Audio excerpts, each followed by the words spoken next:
আসসালামু আলাইকুম। Welcome to নিত্যদিনের নকশা। আজ হঠাৎ করেই মন চাইলো কেন না একটা টেক্সচার আর্ট করা যাক। তো আমার কাছে ক্যানভাস না থাকায় বাসায় থাকা হোয়াইট পিভিসি বোর্ডই আমি এখানে ইউজ করছি। তো প্রথমে এর ওপর টেক্সচার পেস্ট দিয়ে ভালোভাবে স্প্রেড করে দেব।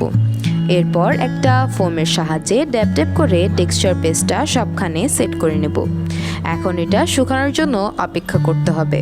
ফিরে আসলাম শুকানোর পর। এখন এই বোর্ডটার উপর পেন্সিলের সাহায্যে কিছু শেপ ড্র করে নেব। তারপর কোণে ভরা টেক্সচার পেস্টের সাহায্যে আউটলাইনগুলো ফিল করে দেব। এখানে কোণের নিচের অংশ যত চিকন বা মোটা হবে টেক্সচারের লাইনও তেমনই হবে। আমি নিজ হাতে বানানো কোণের সাহায্যে এই আর্টটা বানাচ্ছি। আউটলাইন ড্র করা হয়ে গেলে এর বর্ডারের ভিতরে সোজা সোজা লাইন ড্র করে নেব। ব্যাস, আমাদের টেক্সচার আর্ট কমপ্লিট।